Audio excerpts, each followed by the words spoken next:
Hello. Thus far, we've introduced two big ideas. On one hand, we've talked about the rhetorical appeals. On the other hand, we've talked about cultural myths. And so I want to take a little bit of time to combine these, to talk about the relationship between cultural myths and rhetoric. And to do so, I've created this little chart. Uh, I want to talk about first how cultural myths relate to logical thinking, and then I'd like to talk about how cultural myths relate to more rhetorical thinking with regard to emotions and character, credibility, etc. And so to start, let's briefly talk about logic. Now, in a sense, this is a writing course, and so when we talk about logic, we're talking about informal logic because we're building these arguments via words, and words are open to interpretation, etc. Nevertheless, I think it's important to pinpoint how reasoning can work. And for our purposes here, I want to address two quick things. Number one, I want to talk about what we'll call deductive reasoning, that big to small reasoning. And I have this example here, and it works like this. All people are mortal. Sam is a person. Therefore, Sam is mortal. Unfortunately, Sam's going to die. Right? And so that syllogism, right, is an example of deduction. And that is, we have two premises at work. We have the first premise, all people are mortal, right? And that's this big category, right? So all people share these attributes. And then we have the second premise, Sam is a person. And so there's an individual who's part of this big category. And so the thinking is that that individual who is part of this big category is going to necessarily share all of the attributes. So if all people are mortal and Sam is a person, Sam's mortal. And so there's one way of reasoning, this deductive way of reasoning.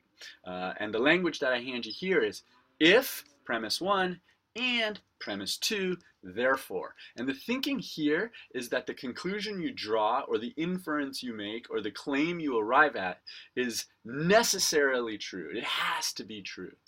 On the other side of that, we've got this inductive reasoning, and this is kind of small to big. And so I've got a ridiculous little example here.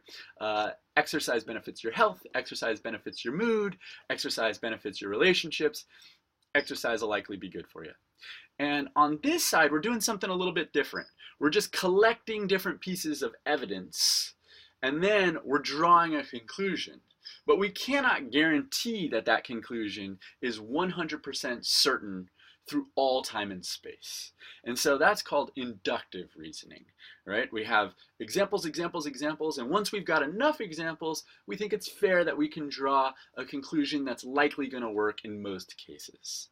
And so when we build arguments, when we write, we're often combining these, right? We're combining this deductive reasoning with this inductive reasoning, and we start to build the arguments that we're building, okay? Now, for me, the important part is how that relates to cultural myths. And so let me give you a quick example.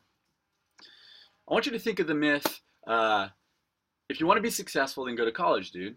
Right? And so the myth there is actually college helps people become successful. Of course, we're framing this as a myth. Is it true? Well, it might be for some. Is it not true? Well, some may disagree, right? But it's this idea that kind of floats out there in the ether.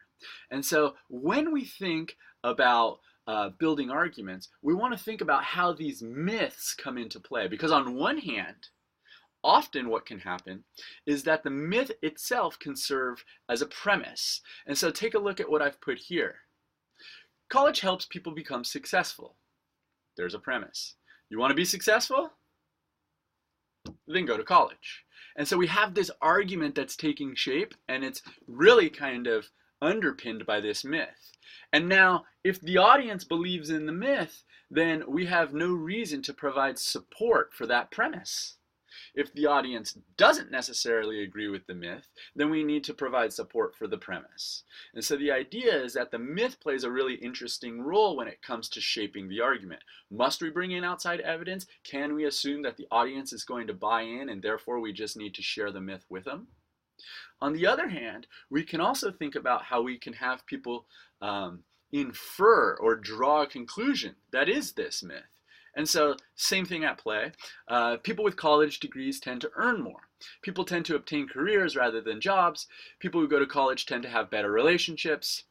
You're likely to be more successful if you go to college. And so on this side of it, we're peppering the audience with different examples. And now the conclusion that they're going to draw is going to be that cultural myth. And so for us, the thinking is that these cultural myths are constantly part of the way that we shape arguments.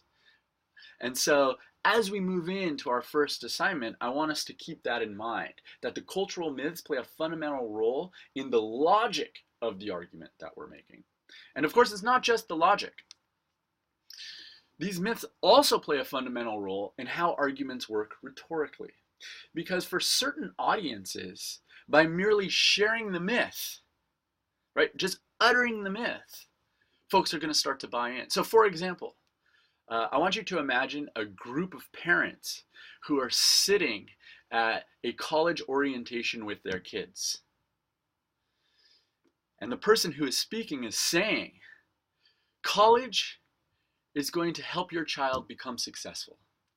Well, that utterance alone is going to do a lot of work. It's going to start to resonate with those parents, right? And it's going to help establish credibility for the very speaker who's saying it.